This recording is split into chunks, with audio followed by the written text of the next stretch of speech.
Welcome to the IT Career Energizer podcast. For anyone who wants to build and grow a career in IT, develop and improve your strengths and skills, be inspired and motivated by the successes of others, manage your career progression, and achieve your IT career goals. And now, your host, Phil Burgess. Welcome to episode 127 of the IT Career Energizer podcast. My guest on today's show is Anne-Marie Charrett.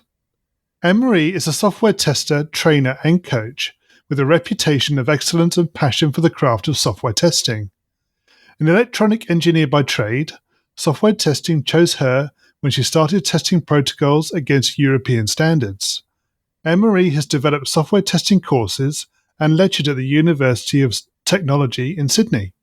So Anne-Marie, can I ask you to expand on that brief intro and tell us a little bit more about yourself? Thanks, Phil. Thanks for having me on the show. I feel like I have seen a lot in my career in leaving university as an electronic engineer and going into testing. I think no one ever leaves university with the mind of becoming a software tester. I think even when I left that role, I'm not sure if that role really existed, but there was a lot of passion about quality and looking at protocols and identifying, does the protocol actually conform to a European standard? And, that was kind of interesting in itself. And we would be developing test automation frameworks and testing the layers, layer 2, layer 3 protocols. But what fascinated me and what drew me to the career of software testing and quality was that even if these protocols met the standard, doesn't necessarily mean that they talk to each other. And it was like a big aha moment because I realized that there is so much more to what quality is, right? And you guess it's that difference between something being fit for purpose and conforming to the requirements. And I think that just really intrigued me. And for me, it's a never-ending problem space. I mean, this is something that will just constantly pop up and question us in our efforts to deploy quality products and quality software. And it proved to be true. I'm still incredibly fascinated by the area. I have moved on a bit from software testing into the role of quality engineering. That's a really interesting area for me now. But I think that whole, how do we know something is ready, is good for fit for purpose. Yes, I think you're right. I think we could have a whole show discussing the principles and the meaning of quality. So maybe that's something else we can do in the future. Yes. Maybe. I think you need about 10 podcasts. It could well do. Absolutely, yes. Yeah. Anne-Marie, can you maybe share a career tip with the IT Career Energizer audience, one they need to know and perhaps don't? One of the things that I have learned over my career is that it sounds terrible, but don't be nice. But do be kind. And by that, I mean that there's a real big difference between a professional and personal relationships at work, and that you need to really think about how can you portray yourselves in a way that you are kind to people around you, but that you're working smart. Angie Jones is someone who works really smart, and yet she's a very, very kind person. And she thinks about how to apply herself strategically. The decisions she makes about her career are very considered. And she's someone I admire immensely, that she's taken her space and owned it. And I think that if you're looking at your own personal career today, it's really important to focus on how to work it smart. And sometimes it takes a lot more than being a nice person and doing good work. So be like Angie Jones. So Anne-Marie, can you maybe tell us the story of your worst IT career moment and what you learned from that experience? Yeah, so I took a promotion from QA lead. I was a QA running a team of 30 testers. And it was a huge amount of fun, loved it. And we were very passionate about our work. And we felt that we were changing the world in our testing, and we were doing some amazing things. And I realized, though, that in order to be able to be really effective, that I needed to take some of the concepts I was working to the whole team. That working testers in isolation to an engineering department adds some value, but it doesn't necessarily add the whole value, because quality is a team responsibility. So if we're really, really serious about improving quality, we need to think about it as a holistic thing. And we need to look at the ecosystem in which quality lives. We need to think about the people who are developing the software. We need to think about the product owners who are coming up with the stories and the ideas. And we need to really look at that at a holistic level in order to be able to effectively deliver quality at pace. Like if you think about all the things that are challenging us at the moment, for example, there's a need to deliver rapidly, continuous deployment, the concepts of really getting quality, responding to market demand. And these are all impacting how we deploy software. So quality has changed significantly since I first started, and I think we need to be able to run with that. So to get back to my story, so I went for a promotion, or I went for a role of running a department of engineers. I was very excited by this, but I was incredibly naive. And to some degree, I kind of paid the price for my naivety. So I'll talk to you a little bit. So I scaled from a team of 30 to a department of 250.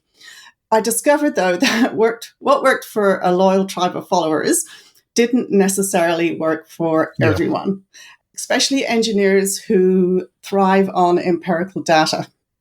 So whilst I had a lot of vision and strategy, I failed to consider that. And I also failed to put necessary structures in place to support my role.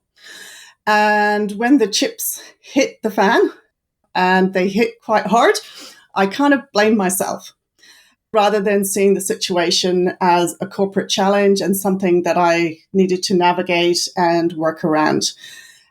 So that was a huge lesson for me. And I think it learned the difference between being a manager and being a leader. And that often in many organizations, leadership's fantastic, but you also need good management as well. I learned the importance of communication, to communicate your value, even if nobody's asked for that. And I think this is really important, especially when it comes to testing, because you can't see testing, right? At least with software, you have something to deliver at the end of it. But testing, it's really the lack of problems is what you're looking for. So one of the key roles in testing is to be able to speak to that. And even if people aren't asking for it, because if you don't provide that information to other people, what will happen is people will start inserting their own idea of what quality is into that space. So you will get, for example, the finance person thinking about quality in terms of cost, or you'll have the salesperson or the marketing person think about it in those terms. So to some degree, what you want to do, even if you're not being asked for it, is find a way of visualizing that quality to other people and to be able to talk to them in their terms, not necessarily your terms. You need to talk to them in their language. And I think that's one of the really big learning lessons for me, to the extent that I've really changed how I talk about quality. And now I talk about quality engineering in terms of business outcomes. Right. Okay.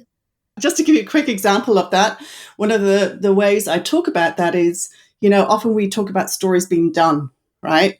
And that adds some value, but really what the business isn't really interested in done in the terms of the code is delivered.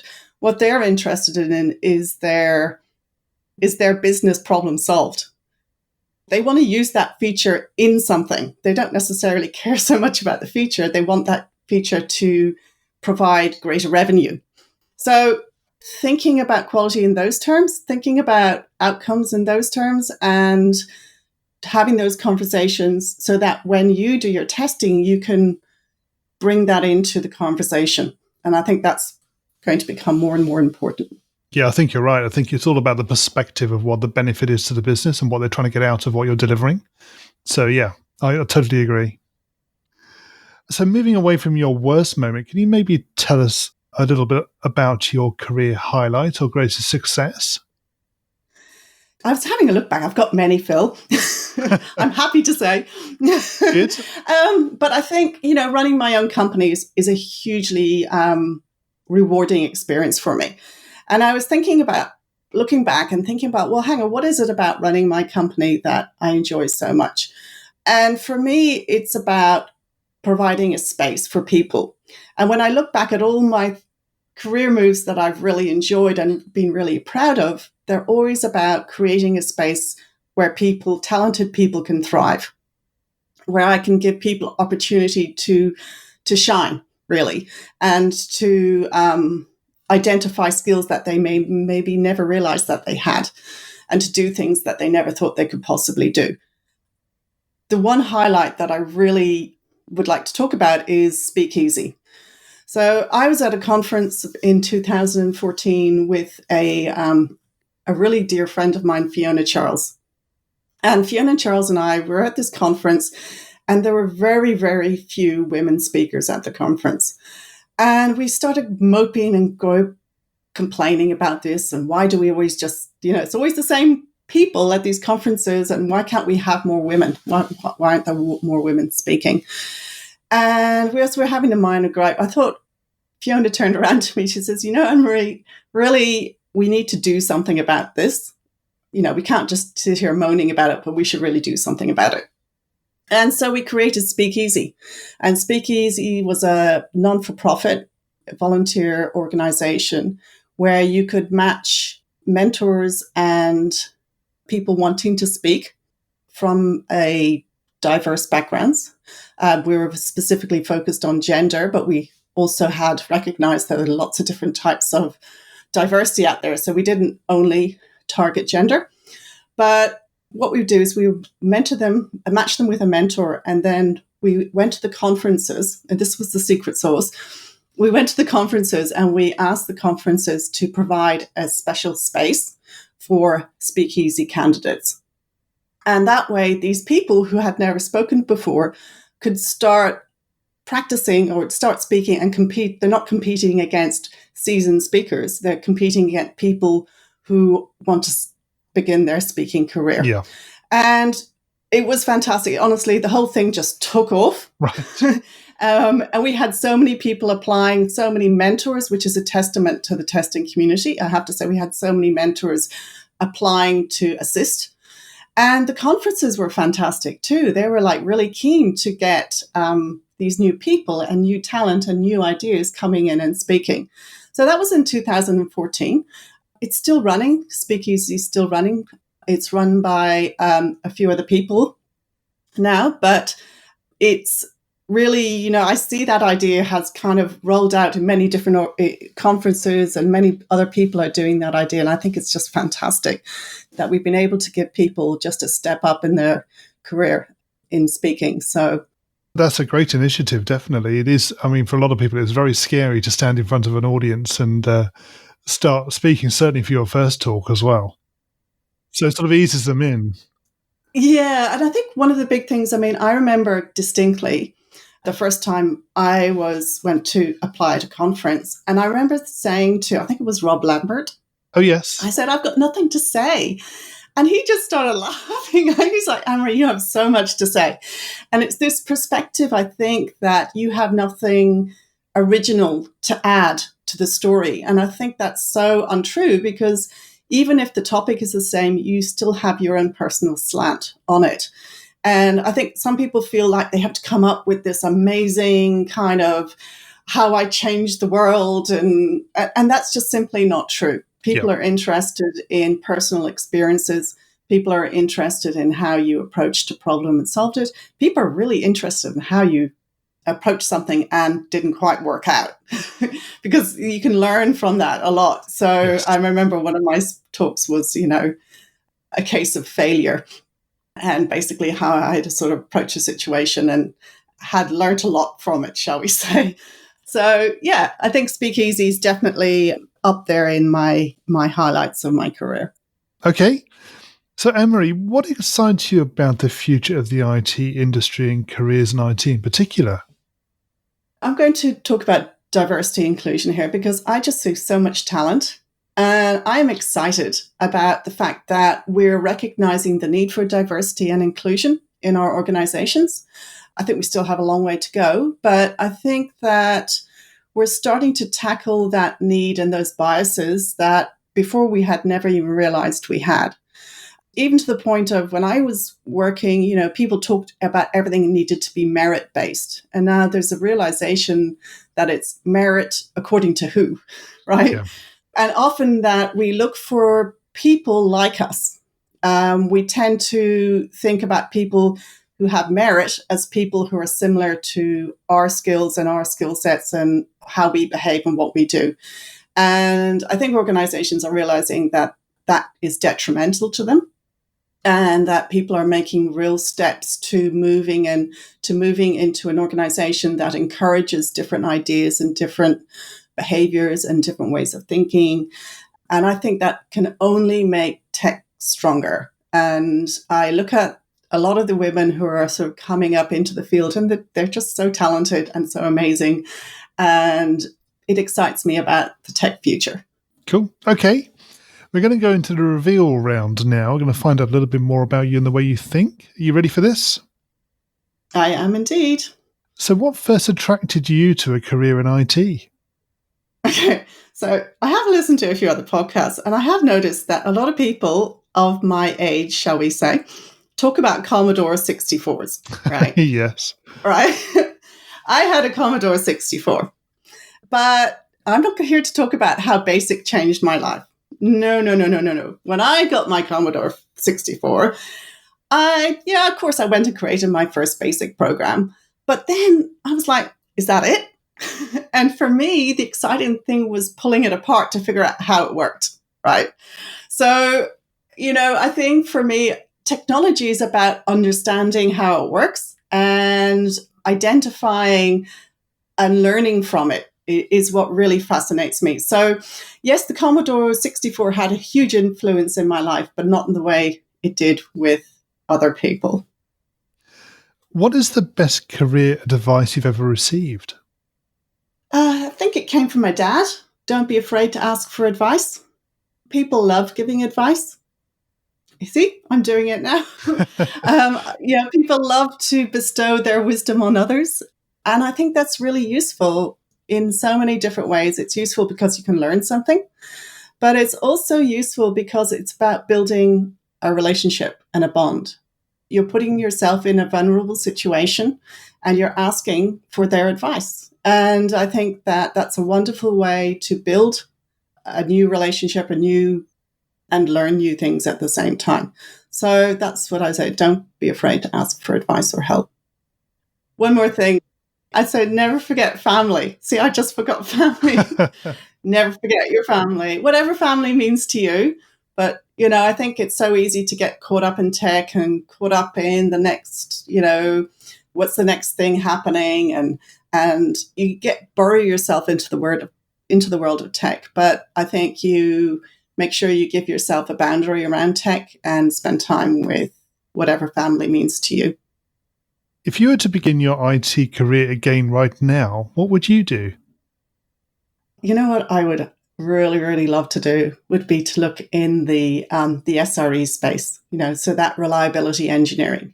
How can we make systems work in an optimal way? I think that is just absolutely fascinating for me. The geek in me would just wants to delve into that space. And I think I'd see really the value of looking at sort of quality in that space and how can you make our systems tick well. Yep. I love the big picture and asking questions around that. So I think that's where I'd jump into. And what career objectives are you currently focusing on? It's always growth for me, loving to learn new things. Right now, I'm focused on a whole new passage in my career, which is business. So I've run my own company for a while, And now I'm looking to how can that be scaled and what are the business skills that I need in order to be able to scale my business and to be able to do that effectively and still create that space for engineers who want to do great work. So that's proving to be really challenging for me. So I'm not naturally focused in that space, but I've got a wonderful partner that I'm working with who's helping teaching me those new skills. And what's the number one non-technical skill that has helped you in your career so far? The question how or and or what? These are sort of questions that have enabled me to assist smart people answer their own questions. So there's nothing more rewarding than helping people discover themselves that actually they do have the information, they do have the knowledge within themselves to do that job. And by probing and asking thoughtful questions, often the answers evolve out of that conversation rather than you having to tell people what to do or spoon feeding people what to do, which nobody likes. So I think that would be my little secret sauce. Anne-Marie, can you share a parting piece of career advice with the IT Career Energizer audience? I would say never let people put you in a box. Especially in the quality space, it's very easy to be put in a box when it comes to testing. Look at yourself and you dictate the size of the box that you want to work in, and you be the person to push those boundaries if you want to push them. And if you find yourself completely being blocked by those boundaries, find a way to work around them or move in a different direction. But I think don't let other people dictate to you where and who you should be. Absolutely. And finally, what's the best way we can find out more about you and connect with you? So I write a blog called Maverick Tester. A lot of my ideas around quality engineering are in there. I'm hugely on Twitter at Charrett, CHARRETT. My company's Testing Times, so swing by there and have a look at the services that I provide. And that's probably the most effective ways of contacting me. Anne-Marie, thank you so much for joining me on the podcast today. It's been great chatting with you. Thank you. It's been great being here, Phil. Thank you. Well, I hope you enjoyed listening in to today's episode and to my guest's career tips, advice and experiences. You'll find a show notes page for today's episode on the IT Career Energizer website, which will be itcareerenergizer.com/e and then the number of today's episode. And a quick reminder that the show has now 3 episodes every week on Mondays, Wednesdays and Fridays. So make sure that you are subscribed to the show to get new episodes automatically downloaded. Also, don't forget to join the IT Career Energizer community Facebook group. You'll get to engage with other like-minded people, get to find out more about upcoming guests and other episodes, and can get involved in the future direction of the podcast. It really is a great pleasure to be able to talk to so many inspirational people from across the industry and to be able to share their stories and advice with you. Thanks for listening, and remember, if you're not growing your career, you're slowing your career. Thanks for listening to the IT Career Energizer podcast. To find out more about building a successful career in IT, visit itcareerenergizer.com.